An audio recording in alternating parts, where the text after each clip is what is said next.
He raised his glass and smiled, the kind of smile people use to hide cruelty. "To Riley," Walter said. "May she finally have a stable family, something her sister could never give her." Laughter rippled through the ballroom. I didn't laugh. My name is Clorinda Pemberton, and the man humiliating me in front of 200 guests was about to find out what it costs to bury the truth. For 20 years, I carried the silence of a collapsed mine and the weight of parents who never came home. Today, the ground beneath his feet was about to crack. The ballroom shimmered under the glass roof, every chandelier glinting with reflections of snow from the mountains outside. Laughter drifted through the air, polished and hollow, like the kind that belonged to people who had never known loss. The jazz band played something light, meant to fill the pauses between empty compliments. I sat at the farthest table, half hidden behind crystal centerpieces and candlelight, watching my sister shine in her white gown. Riley's smile trembled slightly, a flicker of nerves no one else noticed. At the head table, Walter Harrington stood, all charm and command, his glass raised as if to bless the world. "Here's to Riley," he said, his voice cutting through the room. "A lovely young woman who will finally have a stable family, something she clearly never had growing up." A ripple of uneasy laughter followed. Someone clinked a glass too loudly. Someone else cleared their throat. Riley froze, her hand gripping the edge of the tablecloth. I didn't move. My eyes followed the glint of red wine swirling in his glass.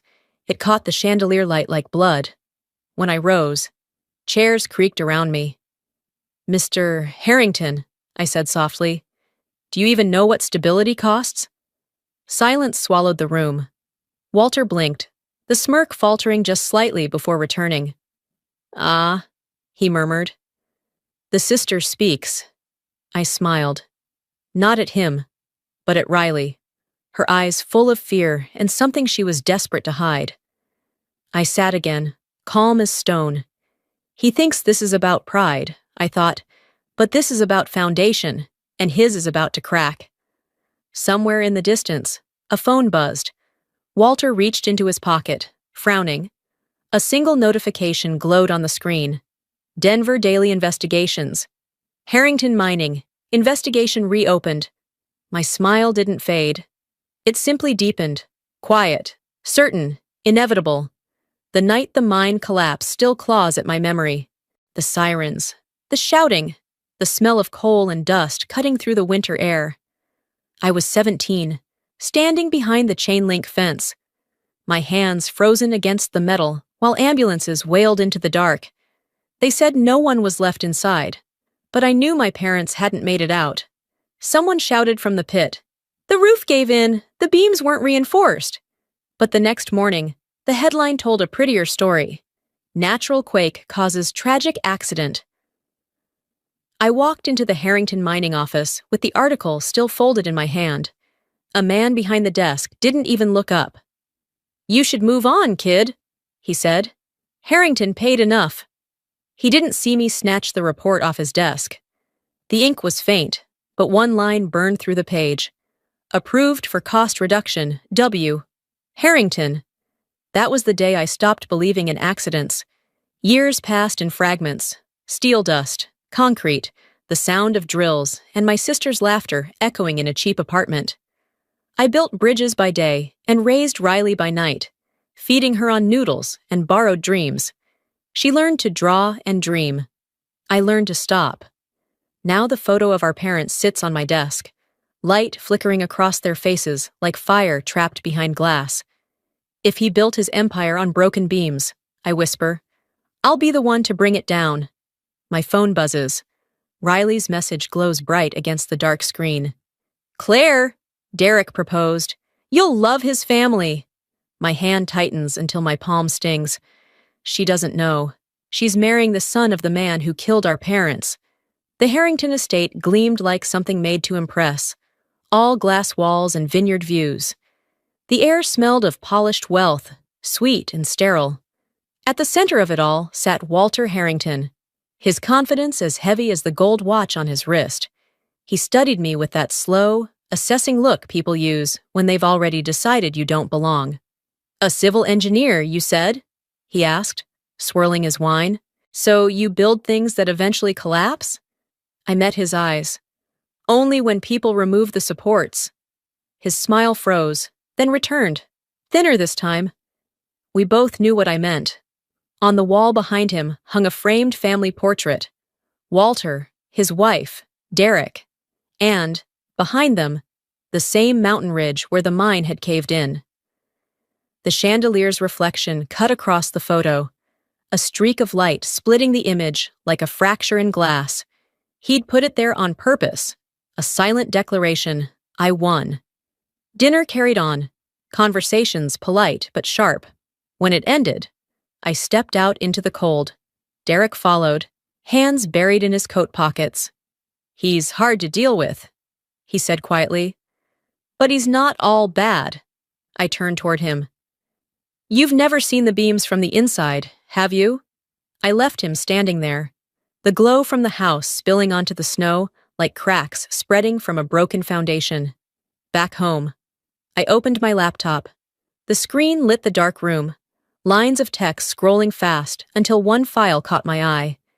Site report, Rocky Ridge Extension, a new site, a new sin. 2 weeks before the wedding, my office lights hummed against the dark. The Rocky Ridge Extension blueprint glowed on the screen. Load-bearing compromised. Reinforcement skipped. Supervisor approval, W. Harrington. I sent it to Lennox. His reply came fast. If this checks out, it's homicide. That afternoon, Riley called in tears. Why did you tell a reporter about Dad's company? Who told you that? Derek heard rumors. You're trying to ruin him. I'm not ruining anyone, I said. I'm rebuilding what they broke. She hung up. The silence left a crater between us. Hours later, Lennox's email came. Follow the money.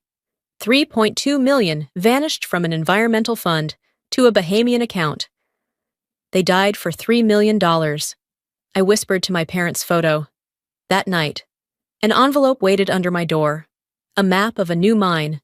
Red zones marked unsafe. Scrawled beneath, he's doing it again. I found Riley later, forcing a smile. Mr. Harrington's paying for our honeymoon. Then he's buying your silence. The light fractured through the glass door as she shut it.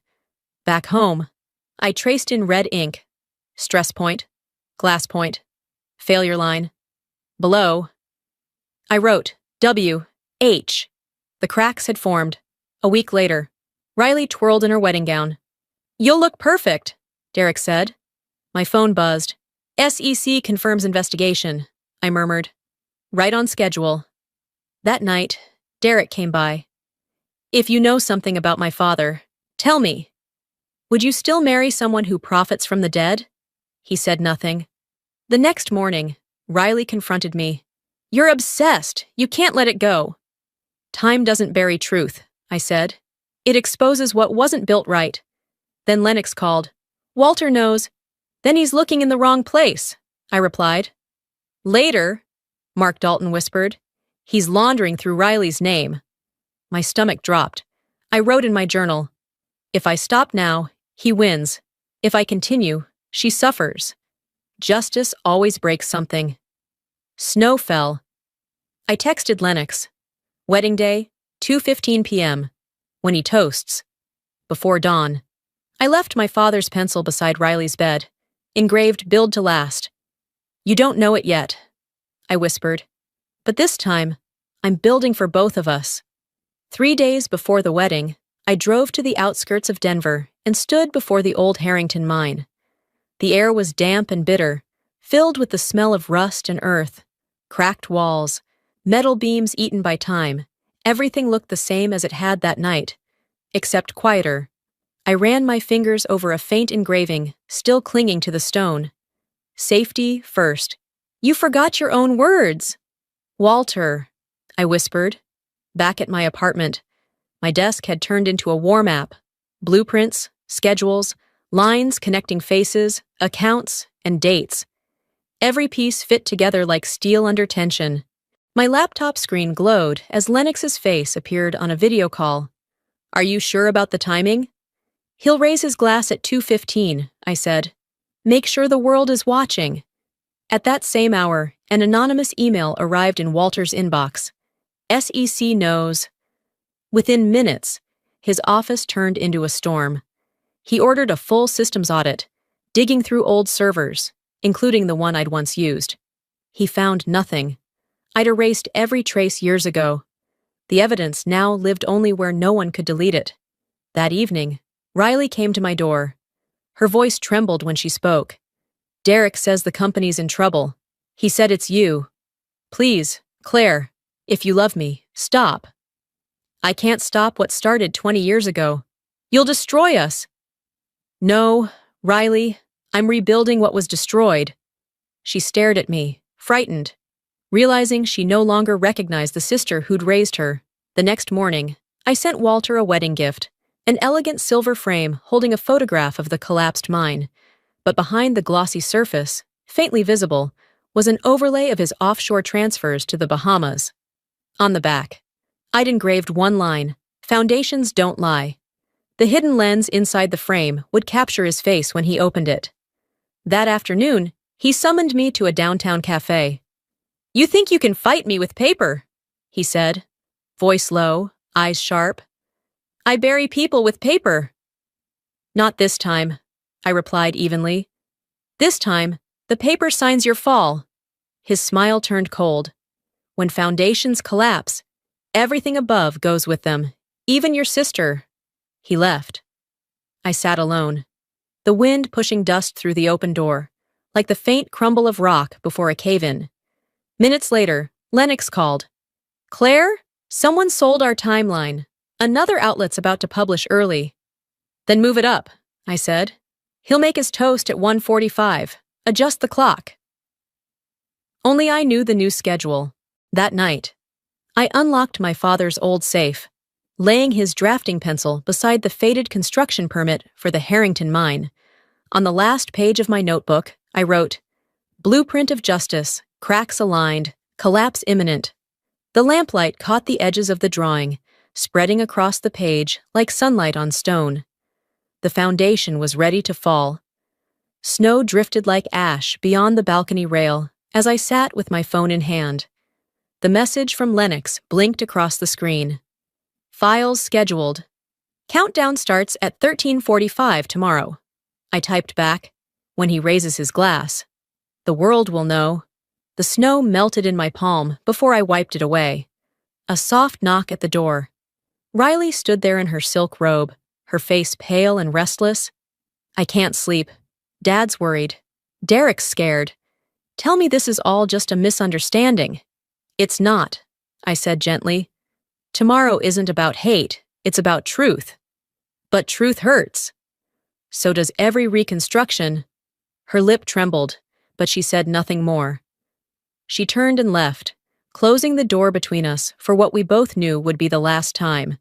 Across the hall, Walter sat in his suite, voice hard as he spoke into the phone. "There's talk of an SEC alert. Sir, should we cancel the ceremony?"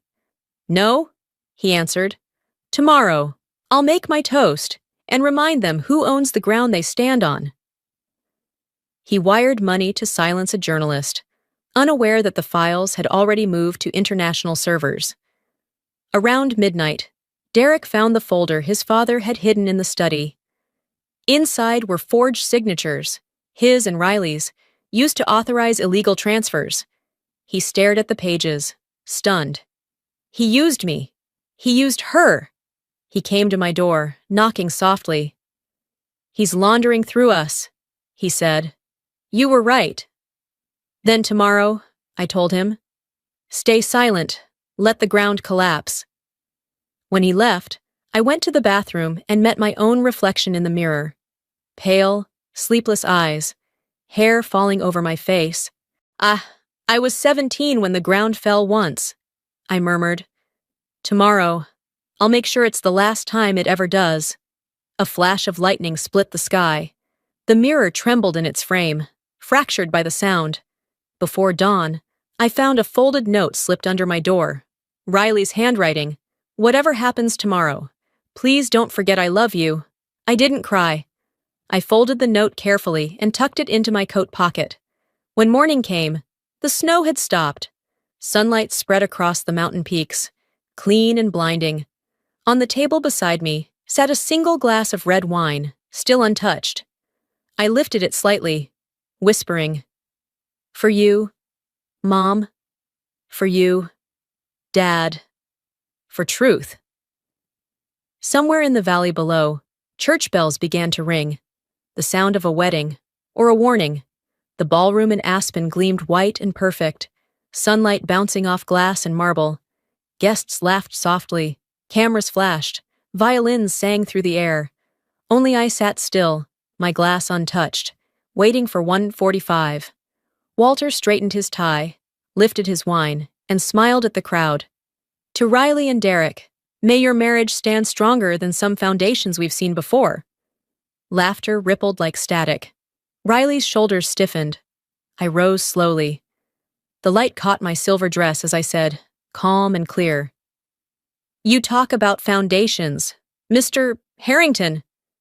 But do you even know what keeps the ground stable?" He smirked. "An engineer's lesson, is it?" I set my glass down hard. "You built your empire on hollow ground. I'm here to make sure it collapses." His phone buzzed, his face drained of color. Behind him, the wedding screen flickered, now flashing headlines. Harrington mining under federal investigation. Documents, transfers, signatures. His crimes laid bare. "You used my name for this?" Derek shouted. Walter said nothing. Riley sobbed. I stepped forward. "My parents died because you chose profit over safety. Today, truth weighs more than your gold." "Walk away, Riley," I told her softly. She took Derek's hand, and they left. The room fell silent. Walter slumped, wine spilling like blood across white linen. As I walked past, the cameras clicked. By morning, that photo would tell the whole story. Rain traced thin silver lines across the window. The city outside blurred beneath the storm. The TV murmured in the background until a familiar name cut through the static. Walter Harrington detained by federal authorities following the release of incriminating evidence. The SEC and FBI confirm multiple accounts under investigation. I turned it off. Silence filled the room, soft but heavy.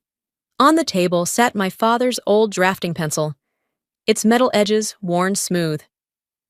"They finally saw what you saw. Dad," I whispered. The front door burst open. Riley stood there, eyes swollen, breath shaking. "You destroyed my husband's family! You humiliated us!" "No, Riley," I said quietly. "I stopped pretending your happiness wasn't built on lies." She threw a newspaper onto the table. Walter in handcuffs stared back at us. "You could have told me." "Would you have listened?"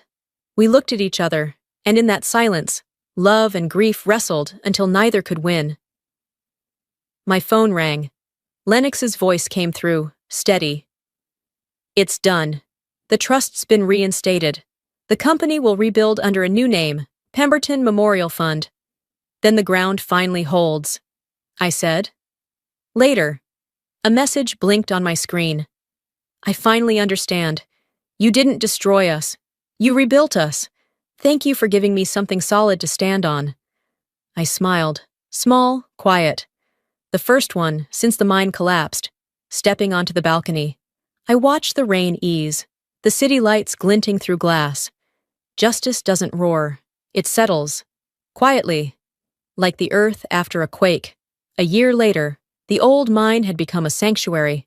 Wild grass covered what once was rubble, and a marble monument now stood in its place. Pemberton Memorial Trust, built from truth. I knelt before it, laying a bundle of white lilies on the stone. The wind was soft. The air smelled of new earth. Pulling my father's drafting pencil from my pocket, I etched a small line beneath the engraving. "Build to last." Birdsong carried through the quiet valley. Lennox's footsteps approached behind me. "Do you regret it?" he asked. "No," I said, still looking at the stone. You can't rebuild without breaking first. He handed me an envelope. Riley wanted you to have this. Inside, her handwriting flowed steady and sure. I'm naming our first daughter Clara, after you. I want her to know what true foundation means. My eyes stung. I folded the letter gently, whispering, "Then the name will stand strong." As I walked away, the sunrise spilled gold over the mountains. The snow melted, water tracing clean paths through the soil. Earth reborn. They called it revenge. I called it restoration.